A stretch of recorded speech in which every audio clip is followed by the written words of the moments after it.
사사기 시대 300년이 혼란스럽지만 하나님은 때때로 블레셋과 때로는 모압과 암몬, 하솔왕, 야빈의 그 강력한 군대가 쳐들어올 때마다 이유 있는 전쟁이었어요. 이유 있는 전쟁인즉 그 백성이 하나님을 떠나고 바알을 섬겼거나 아스타롯을 섬길 때 하나님은 그들을 징계하시면서 그들을 하나님 백성으로 세워갔습니다. 안일하게 우상 숭배에 빠진 그들, 가까운 이웃 나라를 통해서 그들을 쳐부숴 공격할 때 그 백성들은 회개했습니다. 회개하는 그들을 하나님께서 긍휼을 베푸셔서 당시에 사람 중에 그렇게 유명하게 보이지 않는데도 하나님이 붙들어 쓰셔서 그들을 통해 계속 건지고 계속 구원하셨던 역사가 사사기 시대의 역사였습니다.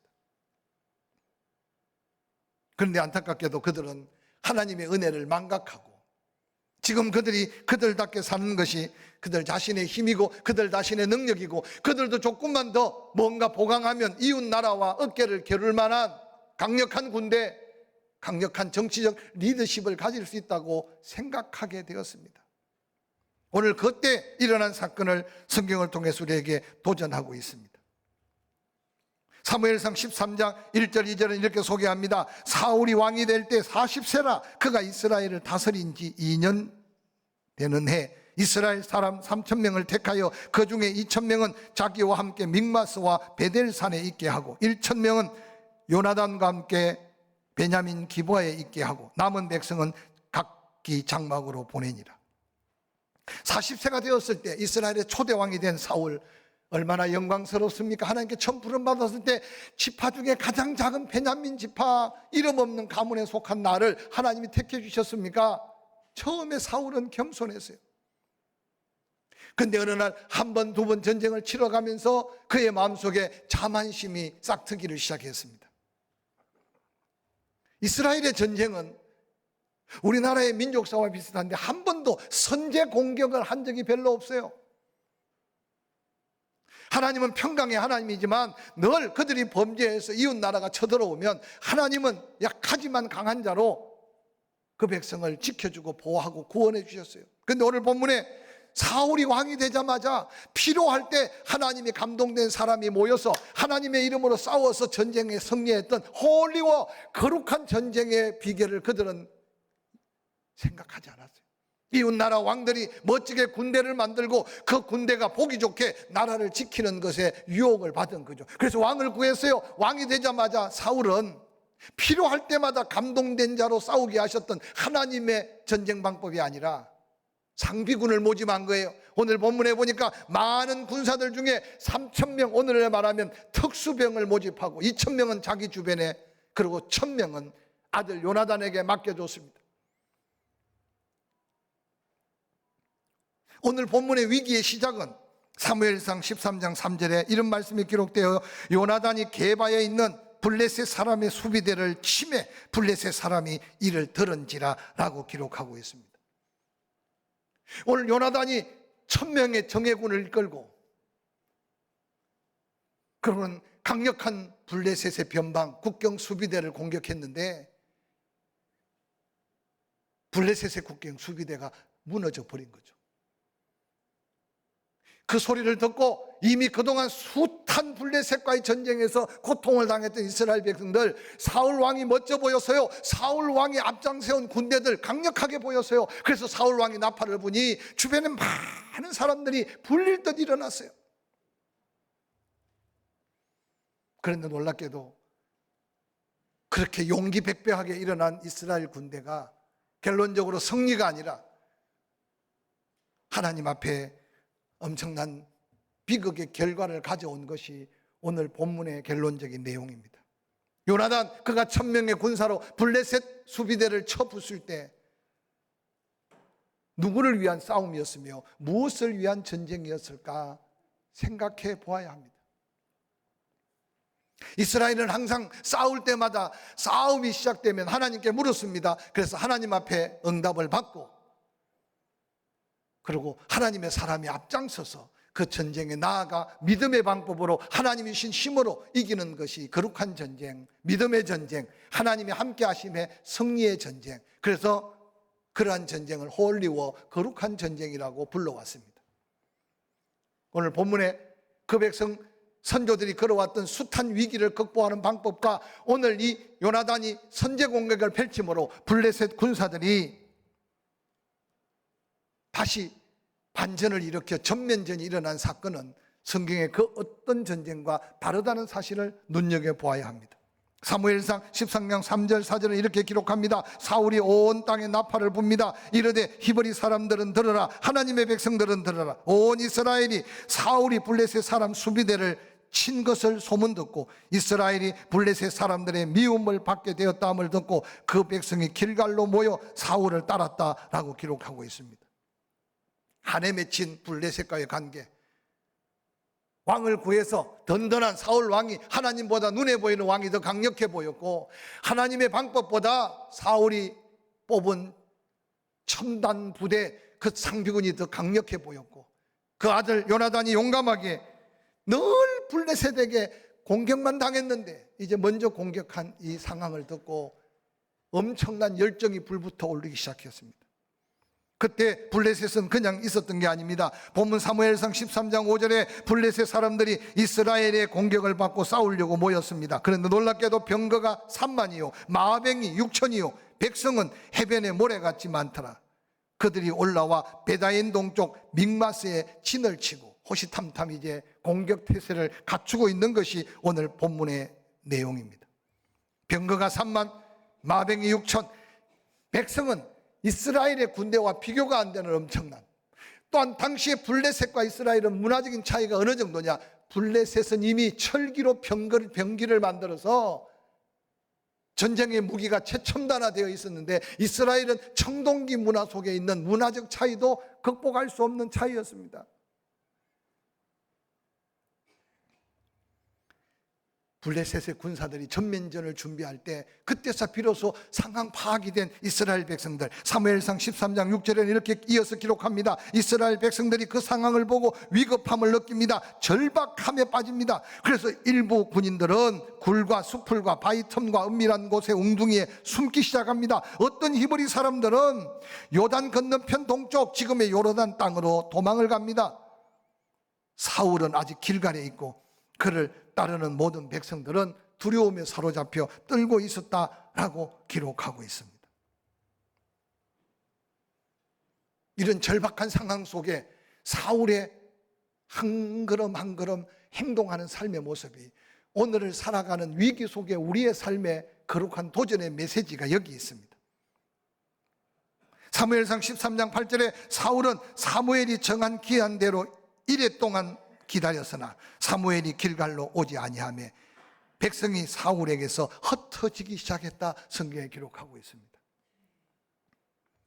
사울이 왕이 되고 난 다음 이제 이 민족적 위기를 극복하기 위해 사무엘이 사울에게 말합니다. 길갈에서 하나님 앞에 예배하고 하나님의 뜻을 묵자. 내가 7일 후에 길갈로 가마. 그래서 사울은 당당하게 왕으로서 품위를 지키고 군사들을 모집하고, 그러고는 이제 7일 동안 기다려서 사무엘이 오면 예배를 드리고 저 블레셋을 단칼에 해치려고 하는 인간적 생각으로 가득 차 있었습니다. 그 생각 속에 자만과 교만과 오만이 가득했습니다. 그런데 안타깝게도 모든 게 준비되었는데 싸울 대상 블레셋도 전투 준비를 하고 믹마스까지 와서, 또한 길갈에 사기 충정한 이스라엘의 백성들이 모여 있는데 사무엘이 오지 않는 거예요. 약속된 7일이 지났는데도 사무엘은 오지 않고 상황은 더 절박한 상황입니다. 사랑하는 성도 여러분, 오늘 우리가 사울에게 지탄의 손가락질 하기 전에 우리의 삶의 현장이 이런 사울같이 절박한 순간 위기의 상황이 닥친다면 여러분은 무슨 생각을 가지고 어떻게 행동하고 있는지 한번 자신을 살펴보는 말씀의 거울이 될 수 있기를 주의 이름으로 간절히 축원합니다. 대부분 성도들이 코로나19에 이제 너무 익숙해져 가고 있지 않나 싶어요. 익숙해져 가는 순간 생각의 차이는 극을 치닫고 있습니다. 먼저 여러분이 코로나19를 대처하는 그리스도인으로서 어떤 모습으로 코로나19를 대처하고 있는지 각자가 한번 깊이 생각해 보시고 말씀 속에, 성령의 감동 속에 하나님 앞에 다시 한번 기도해 보시기를 바랍니다. 분명한 하나님의 섭리가 이 역사적인 재앙 속에 있다는 사실만큼은 부인하지 않고 이 역사를 직시하게 될 것입니다. 저는 안타까운 것은 예배에 대해서도 예배를 드리는 것이 옳으냐, 예배를 드리지 않는 것이 옳으냐, 각자 생각은 다를 수 있지만 그 생각의 차이 속에 누군가 손가락질하고 누군가 판단하고 누군가 헤아리면서 하나 될 수 없는 여러 가지 위기를 함께 생각하고 있습니다. 정치하는 사람들은 정치하는 대로 서로 비판합니다. 명확하게 내일에 대한 희망, 미래에 대한 소망을 말해주는 사람은 아무도 없다고 해도 지나치지 않습니다. 세상 사람들은 그렇게 오합지졸이 되어서 아무 방향감 없이 행할지라도 저는 하나님의 사람들은 이런 크고 작은 개인, 때로는 우리의 나라 민족의 위기 앞에 다시 한번 나의 현주소를 다시 찾고 내가 바른 믿음 안에 하나님 앞에 설 수 있는 믿음의 자기 확신, 자기 자리를 찾는 기회가 되어야 할 때가 아닌가 생각해 봅니다. 블레셋 군대가 갑자기 쳐들어온 이스라엘 백성들 때문에 전면전을 벌이기 위해서 준비하고 있습니다. 그렇게 금방 와 소리 질렀던 이스라엘 군대는 두려움에 사로잡혀서 숨고 떠나고 남아있는 사람은 두려움에 사로잡혀 떨고 있습니다. 하나님의 뜻을 물어야 될 하나님의 선지자 사무엘은 약속한 시간에 오지 않습니다. 이게 지금 사울이 경험하고 있는 위기의 한 모습입니다. 저는 이 말씀을 묵상하면서 사울이 조금 더 믿음으로 조금 더 하나님의 은혜와 하나님의 어떤 해결 방법을 찾았더라면 그가 스스로 하지 않아야 될 여호와 앞에 번제, 왕이 할 수 없는 이 일을 아무 거리낌 없이 할 수 있었을까 생각해 봅니다. 사무엘상 13장 9절은 이렇게 말합니다. 사울이 이르되 번제와 화목 제물을 이리 가져오라 하여 번제를 드립니다. 타이밍이라는 게 안타까운데 번제를 드리고 마치는 그 순간 사무엘이 그 현장에 나타났습니다. 오늘 이 본문의 말씀이 주는 영적 도전은 뭘까요? 사랑하는 성도 여러분, 하나님을 믿고 예수 그리스도의 이름으로 기도하고 기도하면 응답받는다는 약속이 있지만 우리는 그 약속대로 얼마나 기도했는지, 기도하고 그 응답을 얼마나 기다려 보았는지, 그 기다림 속에서 하나님이 나 자신을 다시 보게 하시고 우리의 현실을 다시 보게 하시는 하나님의 섭리를 얼마나 깨닫고 사는지, 대부분 다 쉽게 생각하고 쉽게 판단하고 그러고 쉽게 말합니다. 지금 코로나19로 인해 세상이 얼마나 각박합니까? 조금 힘들면 이제는 막 금방 터져 나올 듯이, 금방 깨트릴 듯이, 그리고 여기저기 지금 산발적으로 막 감정들이 폭발하고 있습니다. 사랑하는 성도 여러분,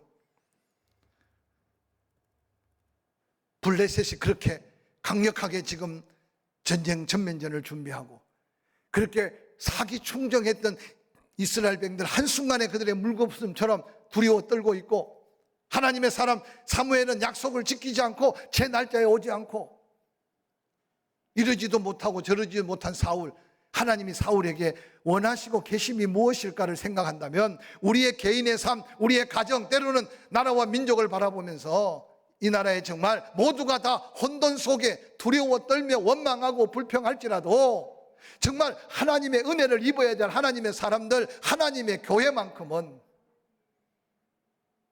각자의 생각대로 말하고 각자의 생각대로 판단할 것이 아니라 하나님의 역사하심을 기다리는 믿음의 기다림이 무엇일까를 한번 상상해 가시면서 우리 자신이 먼저 좀 더 여유로워지고 좀 더 인내심이 더해지고 좀 더 하나님 앞에 소망을 걸 수 있는 믿음을 다시 한번 다잡는 저와 여러분이 될 수 있기를 주의 이름으로 간절히 축원합니다. 오늘 세상 사람들은 힘의 논리 속에 살고 있지 않습니까? 진 누르면 눌려질 것 같고 끌어내리면 내가 올라갈 것 같고,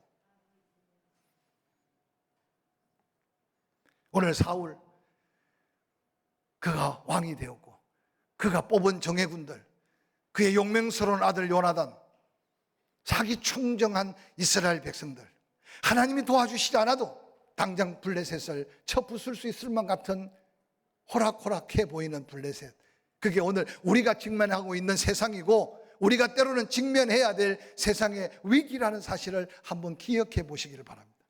그러다가 어느 날 한순간에 낭망하고 절망하고 좌절하고 원망하고 불평해 버리는 인생의 모습으로 전락하지 말고 그 가운데 역사하실 하나님을 다시 한번 기억할 수 있는 믿음의 자리, 하나님과의 새로운 관계를 여러분 신앙 안에 붙드는 기회가 될 수 있기를 주의 이름으로 간절히 축원합니다.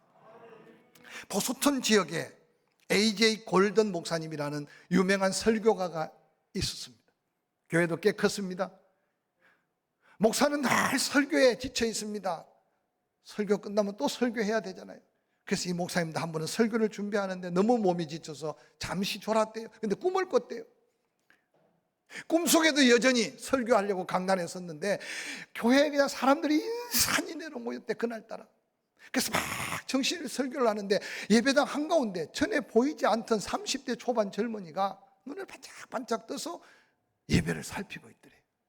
그래서 목사님이 처음 보는 30대 초반 그 젊은이가 상당히 궁금하고, 그리고 예배 드리는 모습을 보면서 누군가? 그래서 설교를 마치고 예배를 마치고 다 지나가는데 한 분 한 분 인사를 했는데, 아니 목사님한테 그 30대 초반 보였던 그 사람이 보이질 않는 거예요. 사람들이 거의 빠져나오고 난 다음에 안내보는 안내위원한테, 아니 내가 설교할 때 보니 가운데 30대 초반 한 분이 아주 예배를 다르게 보고 있었는데 혹시 그분을 아시냐고, 가셨냐고. 그랬더니 예배 안내보는 분이 말하기를 그분이 예수예요, 그렇게 말하는 거예요. 꿈이니까 그분이 예수예요, 꿈에. 그 소리를 듣자마자 이 골든 목사님이 정신이 확 들어서 잠이 깼대요. 그때부터 이 목사님에게 거룩한 도전은 예배를 드리고 설교를 할 때마다 그 가운데 자리에 앉았던 30대 초반 예수 그리스도가 그 자리에 있다는 사실을 뒤늦게 깨달았대요. 그래서 어떻게 예배를 드리든지 간에 항상 그 가운데 자리, 그 자리, 그 예수가 앉았던 그 자리, 예수님이 지금 이 현장에 계시구나. 그래서 그 예수님을 생각하고 찬양하고 그 예수님을 생각하고 말씀을 전하면서 더 놀라운 부흥과 말씀의 능력을 덧입게 되었다는 간증을 제가 책에서 본 적이 있어요. 사랑하는 성도 여러분, 경제적인 위기, 지난 한 해 동안 어지간하게 견뎌왔지만 그 위기는 올 1년도 계속된다고 말하면서, 그 말하는 사람 말하기도 어렵겠지만 그 말을 듣는 여러분의 마음속에 더 불안해지고 걱정, 두려움이 사로잡힐 겁니다. 코로나19에 대한 여러 가지 위기감, 얼마 전에는 북부시장에 한 분이 감염된 것 때문에 북부시장이 온통 뒤집혀지고, 포항의 시장님은 결과가 어떻게 될지 모르겠지만 코로나19를 빨리 잡았으면 하는 마음에서 한 가정에 한 명씩 지금 검사를 하는데, 조심스러운 표현입니다만은 개인이 철저하게 개인 방역 조심하고 마스크 쓰고 스킨십을 줄이고 그러면서 자기 생활 건강을 지키지 않는 한 언제 어디서 어떤 일이 생길지 몰라요. 아직까지 우리 교회도 그동안 최선을 다해서 방역하고 조심하고 함께해서 아직도 어떤 위기가 다가오지 않았지만 저에게도 우리 주변에도 그런 위기가 다가올 수 있어요. 사랑하는 성도 여러분, 이런 위기 속에 다시 한번 우리의 믿음을 하나님의 함께 하심의 은혜 속에, 위기가 도리어 기회가 된다는 말이 말로 끝나는 게 아니라 우리의 삶의 새로운 믿음의 거룩한 도전이 될 수 있기를 주의 이름으로 간절히 축원합니다. 자만과 교만으로 가득 찬 사울 왕의 모습을 함께 바라보면서, 사랑하는 성도 여러분, 미련한 자는 자기 행위를 바른 줄 여기나 지혜로운 자는 권고를 듣는다. 잠언의 지혜자들의 말을 한번 떠올려 가면서, 혹시라도 내가 내 생각대로 내 방법대로 그저 내가 미련한 줄도 모르게 하나님의 뜻과 상관없이 용감하게 살고 있지 않는지 자신을 한번 돌아보시길 바랍니다. 예수님께서 마태복음 7장 26절 27절에 이렇게 경고하셨습니다. 나의 이 말을 듣고 행하지 아니하는 자는 그 집을 모래 위에 지은 어리석은 사람 같으리니 비가 내리고 창수가 나고 바람이 불어 그 집에 부딪힘에 무너져 그 무너짐이 심하니라. 코로나 전국의 어리석은 정치인이 누군지 조금씩 밝혀지고 있지 않습니까? 코로나 전국의 어리석은 성도는 어떤 성도인지 조금씩 밝혀지고 있지 않습니까? 저와 여러분 마찬가지겠지만 뉴스를 볼 때마다 너무 가슴 아파요. 우리 교회도 어떤 일이 벌어질지 모르겠지만 조심스럽지만 조금 더 조심해야 돼요. 어떤 분들은 전에처럼 마음껏 밥해 먹고 마음껏 찬양하고 마음껏 하는 것이 믿음이라고 생각하는 그 믿음의 가치와 조심해 가며 함께 공유하는 이 믿음의 가치가 지금 당장은 표시가 안 하지 않지만 그런 선교단체, 그런 한두 교회들 때문에 우리는 지금 이렇게 은혜 가운데 예배를 드리지만 광주 지역은 지금 전면 예배 중지. 뉴스 봤죠? 그 많은 교회 중에 매스컴에 나온 교회는 딱 2교회. 세상이 왜 이렇게 우리를 핍박하느냐, 세상이 왜 이렇게 교회를 못 살게 구느냐고 말할 게 아니라 우리가 정말 믿음 안에 서 있는가에 다시 한번 바라보고 그런 세상 앞에 당당하게 믿음을 보이고 그런 세상 앞에 당당하게 이게 하나님의 뜻이라는 삶의 의미를 보여주면서 다시 교회의 사명을 회복해야 될 때 우리가 살고 있음을 잊지 않으시기를 주의 이름으로 간절히 축원합니다. 오늘 본문 사무엘상 13장 11절에 사울이 그렇게 말합니다. 백성들은 내게서 흩어집니다. 당신은 정한 약속의 때 오지 아니하지 않았습니까? 블레셋 사람은 지금 믹마스에 모여서 우리를 호시탐탐 노리고 있습니다. 이에 내가 이르기를 블레셋 사람들이 나를 치려 길갈로 내려오겠거늘 내가 여호와께 은혜를 간구하지 못하였다 생각이 들어 부득불 번제를 드렸습니다. 여러분이 사울 왕의 이 변명, 이게 오늘날 그리스도인들 입에 자주 듣는 변명 아닙니까? 하나님은 철저하게 우리의 행위와 말을 판단하시고 하나님의 뜻을 이루어 가시는 하나님인 것을 사울을 통해서 다시 한번 도전적 메시지로 우리 삶에 받아들일 수 있기를 주의 이름으로 간절히 축원합니다. 왜 블레셋이 공격하려고 했습니까? 다윗은 이후에 보면 수없이 싸우기 전에 싸워야 됩니까? 올라가야 됩니까? 내려가야 됩니까? 어떻게 싸워야 됩니까? 묻고 전쟁 치르는 다윗과 너무 다른, 하나님이 한 번도 그들에게 블레셋을 선제 공격하라고 말하지 않았어요. 그들은 하나님을 의지하지 않고 전쟁을 치렀고 그 전쟁은 전면전이 되어버렸어요. 이스라엘 백성들을 선동한 게 누굽니까? 조금 전까지 가슴 불타는 열정이 있었는데도 하나님을 의지하지 않으니까 한순간에 도망자가 생기고 숨고 두려워 떨고 이제 모두가 다 떠나가는 위기. 이 모든 위기를 누가 만들었습니까? 사울은 그걸 깨닫지 못했습니다. 도리어 사무엘에게 말하기를 내가 하나님께 은혜를 구하는 것을 잊어버렸다. 그래서 내가 그 하나님께 은혜를 구하려고 번제를 드렸다. 사무엘을 통한 하나님의 음성은 뭡니까? 13장 13절 사무엘이 사울에게 이르되 왕이 망령되이 행하였도다. 왕이 망령되이 행하였도다. 14절 이어집니다. 지금은 왕의 나라가 길지 못할 것이다. 여호와께서 왕에게 명령하신 바를 왕이 지키지 아니하였으므로 여호와께서 그의 마음에 맞는 사람을 구하여 여호와께서 그를 그의 백성 지도자로 삼으셨느니라 하고 사무엘이 일어나 길갈을 떠나 베냐민 기브아로 올라갑니다. 사울은 자기와 함께한 백성의 수가 600명 밖에 안 됐다. 조금 전까지 정예군 사울 왕에게 2000명, 흥분된 백성들, 수많은 백성들, 요나단에게 1000명, 정예군만 3000명인데 이 혼란 속에 사울 왕에게 남은 자는 600명 밖에 되지 않았다. 사랑하는 성도 여러분, 이 위기 앞에 대처하는 어리석고 자만으로 교만으로 가득 찬 사울 왕이 오늘 이 시대를 사는 우리에게 도전하는 말씀이 무엇일까요? 혹이라도 여러분 환경 때문에 인터넷 예배를 드려도 하나님 앞에 진정한 예배자로 서서 그 예배를 통해 하나님의 영광을 드러낼 수 있기를 주의 이름으로 간절히 축원합니다. 또한 여러 가지 환경이 열악하지만 주의 성전을 오를 때 우리는 이 예배가 나의 생애 마지막 예배일 수 있다는 각오로 정말 기쁨과 감격을 잃지 않고 하나님의 영광의 예배자가 될 수 있기를 주의 이름으로 간절히 축원합니다. 우리 개인의 크고 작은 위기가 다가올 때 세상 사람들의 생각과 판단을 그냥 본받지 말고 하나님이 어떻게 뭘 원하실까 기도해가면서 당당하게 믿음으로 승리하는 삶의 아름다운 도전이 이 위기를 은혜로 극복해가는 저와 여러분의 삶이 될 수 있기를 주의 이름으로 간절히 축원합니다. 축원합니다.